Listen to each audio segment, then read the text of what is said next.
আসসালামু আলাইকুম সবাইকে। আমি শাওন আহমেদ তুষার আছি আপনাদের সাথে। আজকে আমি আলোচনা করব বিভক্তি নিয়ে। তো আমরা শুরু করি। হেডলাইন: বিভক্তি।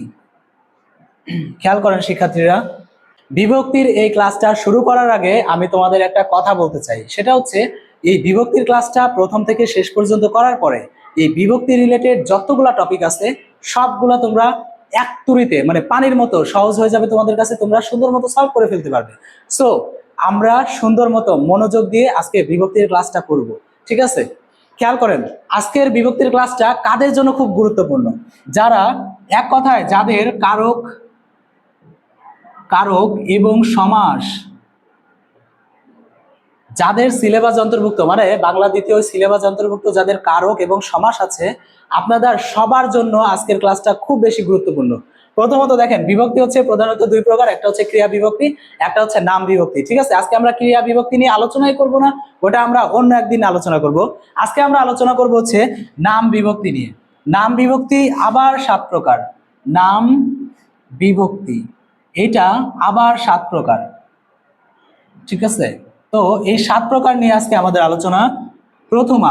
প্রথম যে বিভক্তি সেটা নাম হচ্ছে প্রথমা। প্রথমা বিভক্তি কোনগুলা? যেমন অ, শূন্য, এই দুইটাই ভালো মতো মনে রাখেন যে অ, শূন্য। বিভক্তি জিনিসটা আসলে কিভাবে কাজ করে সেটা আমি আপনাদের একটু বোঝাই। যেমন দেখেন, আমি বললাম রাকিবের, রাকিবের। খেয়াল করেন, এখানে বেস ওয়ার্ড কোনটা, মানে বেস শব্দ কোনটা, রাকিব নাকি রাকিবের? রাকিব হচ্ছে মেইন ওয়ার্ড, তাই না? এর সাথে যুক্ত হয়েছে কি? এর যুক্ত হয়েছে। এখানে মেইন ওয়ার্ডের সাথে যেটা অতিরিক্ত যুক্ত হয়েছে সেটাই কিন্তু আসলে বিভক্তি। তাহলে যে এরটা বিভক্তি। এখন কোশ্চেন আসে যে এটা কোন বিভক্তি? কারণ আপনাদের যাদের কারক আছে, যাদের সমাস আছে, তাদের কিন্তু এইটা আইডেন্টিফাই করতে হয় যে এটা এই কারকে এই বিভক্তি, মানে কর্মকারকে সপ্তমী বিভক্তি, তারপর হচ্ছে সম্প্রদান কারকে তৃতীয়া বিভক্তি, ষষ্ঠী বিভক্তি, এভাবে সলভ করতে হয়। তাহলে আমরা একটু দেখার চেষ্টা করলাম বিভক্তিটা কিভাবে কাজ করে। এবার আমরা দেখব হচ্ছে দ্বিতীয়া বিভক্তি। দ্বিতীয়া বিভক্তি, আচ্ছা, দ্বিতীয়া বিভক্তি হচ্ছে কে রে। আচ্ছা, এবার আমরা দেখব তৃতীয়া বিভক্তি। তৃতীয়া বিভক্তি হচ্ছে দ্বারা, দিয়া, কর্তৃক। চতুর্থী বিভক্তিটা আমরা একটু দেখব। এটা হচ্ছে কে রে, জন্যে, নিমিত্তে। ওকে, এবার আমরা পঞ্চমী বিভক্তিটা দেখব। হতে, থেকে, যে। তারপর আমরা ষষ্ঠী বিভক্তি দেখব।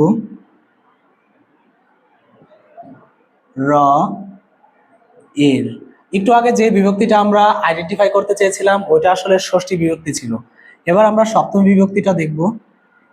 এটা হলো তে, এতে, এ বিভক্তি থাকবে।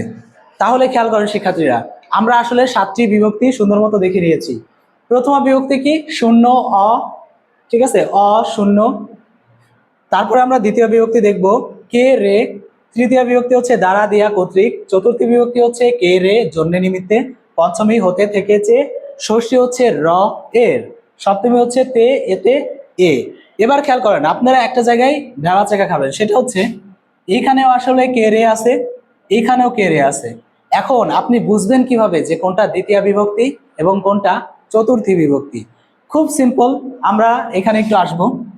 যদি রেসপেক্ট বোঝায়, রেসপেক্ট, যদি রেসপেক্ট বোঝায় তাহলে আপনি অবশ্যই চতুর্থী বিভক্তি দাগাবেন, চতুর্থী বিভক্তি।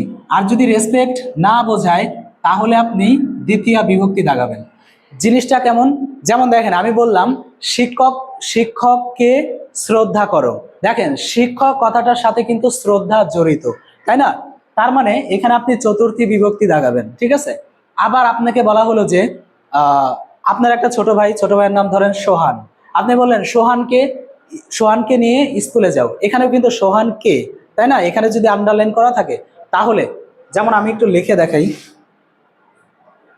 সোহানকে নিয়ে স্কুলে যাও। দেখেন সোহান মেন ওয়ার্ড, এখানে হচ্ছে এটা বিভক্তি।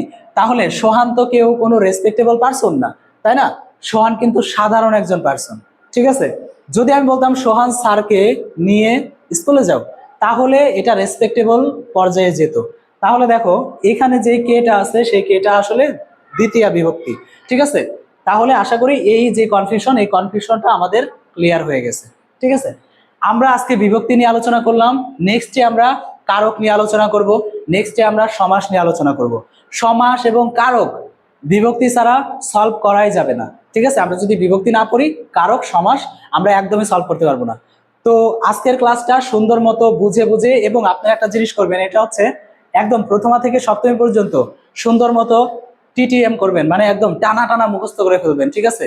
মুখস্থ করার পরে আমরা যখন কারকে যাব, তখন আপনি দেখবেন কারকটা কত সুন্দর, কত ইজি ওয়েতে আমরা শিখতে পারি, ঠিক আছে? আজকের ক্লাসটা আসলে এই পর্যন্তই। ভালো থাকবেন, সুস্থ থাকবেন, দেখা হচ্ছে নেক্সট এপিসোডে। আল্লাহ হাফেজ।